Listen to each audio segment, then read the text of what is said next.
दोस्तों, इस साल छत्तीसगढ़ में चुनाव होने वाला है और छत्तीसगढ़ में किसकी सरकार है ये आप सभी अच्छे से जानते हैं।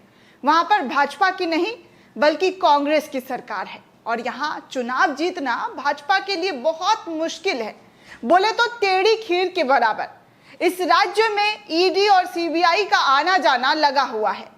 जैसे कर्नाटक चुनाव से पहले आपने देखा ही था कि कैसे डीके शिव कुमार के यहाँ ईडी सीबीआई के छापे लगातार पड़ रहे थे। याद तो होगा ही, ज्यादा दिन अभी बीता नहीं है दोस्तों, जब कर्नाटक इलेक्शन के चुनाव जो है वो नजदीक आ रहे थे, तब डीके के घर पर ताबड़तोड़ सीबीआई और ईडी का रेड पड़ रहा था। उसी तरीके से छत्तीसगढ़ में भी कुछ ऐसा ही देखने को मिल रहा है।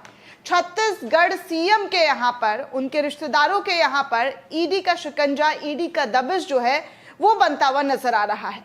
खैर, वो तो आप लोगों को सुनने देखने की आदत हो चुकी है। हम भी आपको बता बता कर थक चुके हैं कि कहां कहां पर ईडी और सीबीआई का रेड हो रहा है। लेकिन इस बार ईडी जांच से जुड़ा एक मामला दोस्तों सुप्रीम कोर्ट में पहुंचा, जहां सुनवाई करते हुए सुप्रीम कोर्ट ने साफ कह डाला है, जी हां, साफ ईडी को कह डाला है कि छत्तीसगढ़ में डर और भय का माहौल बिल्कुल भी ना बनाए।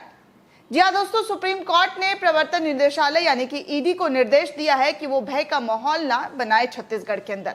अदालत की ये टिप्पणी छत्तीसगढ़ सरकार की याचिका के संदर्भ में मंगलवार को आई है। छत्तीसगढ़ सरकार ने कोर्ट को बताया है कि राज्य के आबकारी विभाग के कई अधिकारियों को धमकी दी गई है। अगर उन्होंने मुख्यमंत्री भूपेश बघेल को शराब अनियमितताओं में नहीं फंसाया तो उस पर कार्रवाई की जाएगी। Justice SK. कौल और जस्टिस ए. अमानुल्लाह ने एक बेंच में इस टिप्पणी की, एक ईडी पर डर का माहौल ना बनाए, ऐसा टिप्पणी करते हुए नजर आए। छत्तीसगढ़ सरकार ने आरोप लगाया है कि राज्य के आबकारी विभाग के कई अधिकारियों ने ईडी पर उन्हें और उनके परिवार के सदस्यों को गिरफ्तार करने की धमकी देने का आरोप लगाया है और सीएम को फंसाने की कोशिश कर रहे हैं। छत्तीसगढ़ सरकार की ओर से वरिष्ठ अधिवक्ता कपिल सिब्बल ने सुप्रीम कोर्ट से कहा है कि ईडी बौखलाया हुआ है और आबकारी अधिकारियों को धमका रहा है कि भूपेश बघेल को और उनके परिवार को, उनके रिश्तेदारों को फंसाया जाए, नहीं तो तुम्हारी खैर नहीं होगी। उन्होंने आगे इस बात पर हैरान करने वाली स्थिति बताई है कि कैसे जो है ईडी स्वतंत्र होकर नहीं बल्कि किसी के दबाव में आकर काम कर रही है। इस तरीके की बातें कोर्ट के अंदर गई दोस्तों। हालांकि ईडी का प्रतिनिधित्व करते हुए अतिरिक्त सॉलिसिटर जनरल एसवी राजू ने आरोपों को खारिज कर दिया और कहा कि जांच एजेंसी शराब अनियमितताओं की जांच कर रही है, वो पूरी तरीके से स्वेच्छा के साथ जांच कर रही है। अदालत ने ईडी को आबकारी अधिकारियों में भय का माहौल नहीं बनाने के लिए कहा और टिप्पणी भी की है कि इस तरीके के व्यवहार के कारण वास्तविक कारण संदिग्ध हो जाते हैं। छत्तीसगढ़ सरकार ने कुछ व्यक्तियों द्वारा उनके खिलाफ ईडी जांच को चुनौती देने वाली याचिकाओं के पक्षकार बनाने के लिए आवेदन भी दाखिल किया है। ईडी दोस्तों 2019 से 2022 के बीच कथित शराब घोटाले की जांच कर रहा है छत्तीसगढ़ के अंदर, जिसमें कई तरीकों से भ्रष्टाचार किया गया था, ऐसा आरोप लगा है।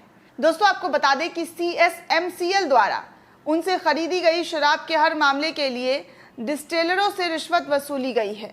और तो और ईडी की जांच में खुलासा हुआ है कि अरुण पति त्रिपाठी ने अनवर ढेबर के आग्रह पर अपनी सीधी कार्रवाई से विभाग में भ्रष्टाचार को अधिकतम करने के लिए छत्तीसगढ़ की पूरी शराब व्यवस्था को भ्रष्ट कर दिया है। उसने अपने अन्य साथियों के साथ मिलकर नीतिगत बदलाव किए हैं और अनवर ढेबर के साथियों को टेंडर दिए ताकि अधिक से अधिक लाभ कमाया जा सके। एक वरिष्ठ आईटीएस अधिकारी और सीएमएससीएल के एमडी होने के बावजूद वो किसी भी राज्य आबकारी विभाग के कामकाज के आलोचक के खिलाफ जो है वो गया है और बेहिसाब कच्ची शराब बेचने के लिए राज्य द्वारा संचालित दुकानों का इस्तेमाल किया गया है। उनके मिली भगत से राज्य के खजाने को भारी नुकसान हुआ है और अपराध की अवैध आय में शराब सिंडिकेट के लाभार्थियों की जेबों में 2000 करोड़ रुपए से अधिक भर गई है। इस लूट में उसका भी अच्छा खासा हिस्सा था। इस तरीके की बातें जो है वो कही गई। लेकिन जब ये मामला सुप्रीम कोर्ट के अंदर गया दोस्तों, तो सुप्रीम कोर्ट के जस्टिस ने सीधे तौर पर कहा है ईडी को फटकार लगाते हुए कि आप ऐसे किसी को भी परेशान नहीं कर सकते हैं, आप इस तरीके की कार्रवाई नहीं कर सकते हैं जिससे किसी भी राज्य में डर का माहौल बन सके। दोस्तों, इस पूरे रिपोर्ट को लेकर आप क्या सोचते हैं, आपकी क्या प्रतिक्रिया, हमें कमेंट सेक्शन में जरूर बताइएगा। साथ ही साथ चैनल को सब्सक्राइब करना बिल्कुल भी ना भूलें।